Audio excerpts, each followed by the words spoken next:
নমস্কার বন্ধুরা, Pampa kitchen with village ফুডে আবারও একটি নতুন রেসিপিতে সবাইকে অসংখ্য অসংখ্য স্বাগত জানাই। বন্ধুরা, আজ আমি আপনাদের সুজি দিয়ে তৈরি একেবারে রসে টইটুম্বুর আর একদম নরম তুলতুলে সুজির রসবড়া পিঠা বানিয়ে দেখাবো। এই পিঠাটি খেতে এতটাই দুর্দান্ত স্বাদের হয় যে একবার বাড়িতে বানানোর পর বারবার বানানোর জন্য কিন্তু বাড়ির লোকেরা রিকোয়েস্ট করবে। মুখে দিলেই মিলিয়ে যাওয়ার মতন এই নরম তুলতুলে সুজির রসবড়া পিঠার রেসিপিটি সম্পূর্ণ দেখার অনুরোধ রইল। তো সুজির রসবড়া পিঠা বানিয়ে নেওয়ার জন্য প্রথমেই আমি এখানে ডোটা রেডি করে নেব। তার জন্য একটা কড়াইয়ের মধ্যে নিয়ে নিচ্ছি 1 টেবিল চামচ পরিমাণ ঘি। ঘিটা খুব ভালো করে গরম করে নেব। তারপর এর মধ্যে দিয়ে দেব 1 বাটি পরিমাণ সুজি। যে কোনো সুজি আপনারা এখানে নিতে পারেন। তারপর ঘিয়ের মধ্যে সুজিটাকে হালকা হাতে কিছুক্ষণ সময় নিয়ে ভেজে নেব যাতে সুজিটার কাঁচা গন্ধ চলে যায়। এছাড়াও এই রসবড়া পিঠার মধ্যে কিন্তু খুব সুন্দর একটা ফ্লেভার আসবে যদি ঘি দিয়ে সুজিটা ভাজা হয়। খেতেও কিন্তু দুর্দান্ত লাগবে ঘিটা দেওয়ার কারণে। তো সুজিটা আমি খুব ভালো করে ঘিয়ের মধ্যে হালকা হাতে ভেজে নিয়েছি, তবে একটুও কিন্তু লালচে হয়ে যায়নি, একদম কিন্তু সাদাই রয়েছে। এরকমভাবে ভেজে নিতে হবে। তারপর ভেজে নেওয়া সুজির মধ্যে অ্যাড করে দেব আমি 2 বাটি পরিমাণ দুধ। তো 1 বাটি সুজির জন্য এখানে 2 বাটি পরিমাণ দুধ লাগবে। আপনারা চাইলে দুধের পরিবর্তে জল দিয়েও কিন্তু এই সুজিটা রান্না করে নিতে পারেন। দুধটা দিয়ে দেওয়ার পর লো টু মিডিয়াম হিটে সুজিটাকে রান্না করে নিতে হবে। যেহেতু সুজি রয়েছে খুব দ্রুতই কিন্তু জল অথবা দুধ শোক করে নেয়। তো তার আগে আমি এখানে দিয়ে দিচ্ছি পরিমাণ মতো লবণ, আর লবণটা দিয়ে দেওয়ার পর সুজিটাকে খুব ভালো করে রান্না করে নেব। আর পরিমাপটা যদি আপনারা একদম পারফেক্ট রাখেন তাহলে কিন্তু এই সুজির রসবড়া পিঠাগুলো একদম পারফেক্ট তৈরি হবে আর একদম নরম তুলতুলে হবে। তো কিছুক্ষণ সময় নিয়ে আমি এখানে সুজিটা রান্না করে নিয়েছি। যখন এরকম কড়াই থেকে ছেড়ে আসবে তখন জানবেন ডোটা একদম রেডি হয়ে গেছে। এবারে এই সুজির ডোটা আমি একটি প্লেটে নামিয়ে কিছুক্ষণ ঠান্ডা হওয়ার জন্য রেখে দেব। আর অপর দিকে আমি এখানে একটা চিনি শিরা তৈরি করে নেব। যেহেতু সুজির রসবড়া পিঠা তাই রসটা তো অবশ্যই তৈরি করতে হবে। তার জন্য নিয়ে নিচ্ছি 1 বাটি পরিমাণ চিনি, আর দিয়ে দেব একই বাটির পরিমাণে 1 বাটি পরিমাণ জল, আর অ্যাড করে দিচ্ছি 2টো এলাচ। এবারে এই চিনি জল একত্র খুব ভালো করে মিশিয়ে নেব আর কিছুক্ষণ সময় নিয়ে খুব ভালো করে ফুটিয়ে নেব। তাহলেই কিন্তু চিনি শিরাটা তৈরি হয়ে যাবে। আর খুব বেশি সময় নিয়ে কিন্তু চিনি শিরাটা তৈরি করতে লাগবে না। এখানে আমাদের 1 তার বা 2 তার চিনি শিরার কোনো প্রয়োজন নেই। একটু চটচটে চিনি শিরা হলেই কিন্তু হবে। তো দেখুন আমার এখানে চটচটে চিনি শিরা তৈরি হয়ে গেছে। আমি 3 থেকে 4 মিনিট সময় নিয়ে কিন্তু এটা ফুটিয়ে নিয়েছিলাম। তো এবারে এই চিনি শিরাটা আমি এরকম গরম অবস্থাতেই ঢাকা দিয়ে রেখে দেব যাতে একটু হালকা গরম থাকে।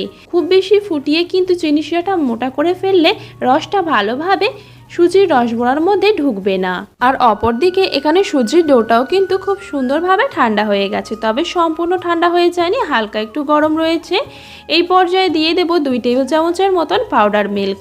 পাউডার মিল্কটা সুজির ডোয়ের সঙ্গে ভালো করে মেখে নিতে হবে। হালকা গরম অবস্থায় দিলে কিন্তু এই কাজটা খুব সহজ হয়ে যায়।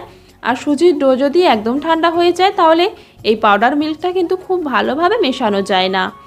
আর এই পাউডার মিল্কটা সুজির ডোয়ের সঙ্গে দেওয়ার কারণে সুজির রসবড়াটা খেতে ভীষণ ভালো লাগে। দুধটা দিয়ে দেওয়ার পর খুব ভালো করে মিশিয়ে নিতে হবে আর একটা মসৃণ ডো তৈরি করে নিতে হবে। ডো এখানে তৈরি করে নেওয়া হয়ে গেছে, হাত ধুয়ে পরিষ্কার করে নিয়েছি।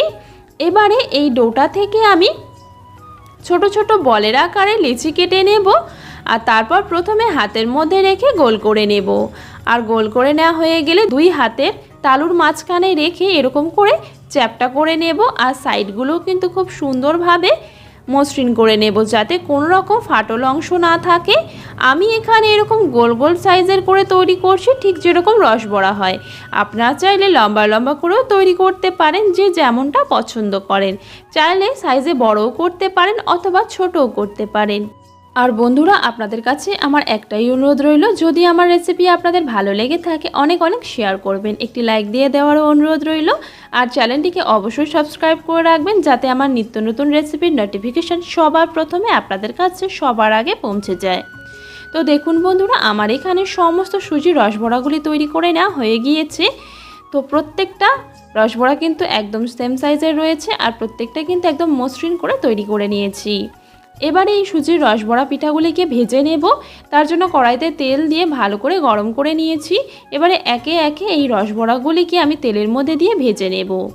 খুব বেশি কিন্তু এই রসবড়া পিঠা তেলের মধ্যে দিয়ে দেবেন না, দেখবেন যতগুলো একদম ঠিকঠাক ডুবো তেলে ভেজে নেওয়া যাবে সেই হিসেবে কিন্তু দিয়ে দিতে হবে। তারপর প্রথমের দিকে একদম মিডিয়াম টু হাই হিটে এই রসবড়াগুলিকে ভেজে নিতে হবে। যখন দুই পাশটা হালকা একটা লালচে রং চলে আসবে তখন মিডিয়াম টু লো হিটে এই সুজির রসবড়াগুলিকে ভেজে নেব। আর অনবরত কিন্তু বারে বারে উল্টে পাল্টে ভেজে নিতে হবে, না হলে কিন্তু দুই পাশটা একই রকম কালার আসবে না। সেজন্য কিন্তু বারে বারে উল্টে পাল্টে ভালো করে ভেজে নিতে হবে এই সুজির রসবড়াগুলি। আর যখন হালকা একটা লালচে রং চলে আসবে তখন আমি তেল ঝরিয়ে উঠিয়ে নিচ্ছি। আমি এরকম কালার করে তৈরি করছি, আপনারা চাইলে আরও গাঢ় রং করে কিন্তু ভেজে নিতে পারেন। সুজির রসবড়াগুলিকে তেল ঝরিয়ে তুলে নিয়ে সাথে সাথে আমি গরম চিনি শিরার মধ্যে দিয়ে দেব। তারপর একটি চামচ দিয়ে এই সুজির রসবড়াগুলিকে চিনি শিরার মধ্যে উল্টে পাল্টে একটু ভালো করে ভিজিয়ে দেব। আর এইভাবেই রসবড়াগুলিকে চিনি শিরার মধ্যে ডুবিয়ে রেখে দেব। আর একইভাবে দ্বিতীয় পর্যায়ে রসবড়াগুলিকেও ভেজে নেব, একই পদ্ধতিতে ভেজে নিতে হবে। প্রথমের দিকে মিডিয়াম টু হাই হিটে ভেজে না নিলে সুজির রসবড়াগুলি কিন্তু ভেঙে যাবে যদি লো হিটে ভেজে নেওয়া হয়। তো দেখুন বন্ধুরা, একইভাবে আমি দ্বিতীয় পর্যায়ে রসবড়াগুলিকেও ভেজে নিয়েছি আর তেল ঝরিয়ে তুলে নেব আর আবারও গরম চিনি শিরার মধ্যে ডুবিয়ে দেব।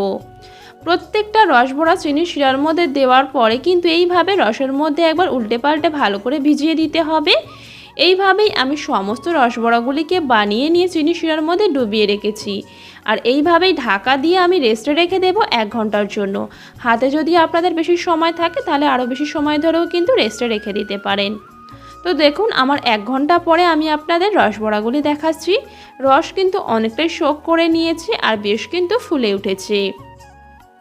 আর আরও যদি আপনারা বেশি সময় হাতে থাকে তাহলে আরও বেশি সময় পর্যন্তও কিন্তু রেস্টে রেখে দিতে পারেন। তো আমি এবারে আপনাদের এই সুজির রসবড়া পিঠাগুলিকে পরিবেশন করে দেখাচ্ছি বন্ধুরা। প্রত্যেকটা পিঠা কিন্তু একদম নরম তুলতুলে হয়, ভেতরে কিন্তু একদম রসে টইটুম্বুর হয়ে রয়েছে। আমাদের এখানে এটাকে সুজির রসবড়া পিঠা বলা হয়ে থাকে। আপনারা চাইলে সুজির রসবড়া মিষ্টি হিসেবেও কিন্তু এটা পরিচিত করতে পারেন। যে যেমন ইচ্ছে নাম দিতে পারেন, তবে যেমনই নাম দিয়ে পরিচিত করা হোক না কেন খেতে কিন্তু দুর্দান্ত হয়। তো চলুন বন্ধুরা, একটা পিঠা আমি আপনাদের কেটেও শেয়ার করছি। দেখে নিশ্চয়ই আপনারা বুঝতেই পারছেন বন্ধুরা যে এই সুজির রসবড়া পিঠাটি কতটা নরম তুলতুলে হয়েছে আর ভেতর থেকে কিন্তু একেবারে রসে টইটুম্বুর হয়ে রয়েছে। একটা আমি আপনাদের হাতে ভেঙে দেখিয়ে দিচ্ছি, দেখুন মুখে দিলেই কিন্তু মিলিয়ে যাবে এই নরম তুলতুলে সুজির পিঠাটি। তো বন্ধুরা, আমার আজকের এই সুজির পিঠার রেসিপি আপনাদের কেমন লাগলো অবশ্যই কিন্তু কমেন্টে জানাবেন। সবাই ভীষণ ভালো থাকবেন, সুস্থ থাকবেন। আবারও আপনাদের জন্য নিয়ে আসবো একদম সহজ আর দুর্দান্ত স্বাদের রেসিপি নিয়ে। আপনারা বেশিরভাগ আমার সুজির তৈরি যে কোনো পিঠার রেসিপি ভীষণ পছন্দ করেন, তাই আমি আপনাদের কাছে একদম নিত্য নতুনভাবে যে কোনো সুজির পিঠার রেসিপি পরিবেশন করার চেষ্টা করি। আর যারা বাড়িতে তৈরি করেছেন তাদের রেসিপিটা কতটা ভালো হয়েছে অবশ্যই কিন্তু কমেন্টে জানাবেন। সবাই ভীষণ ভালো থাকবেন বন্ধুরা, সুস্থ থাকবেন। ধন্যবাদ বন্ধুরা।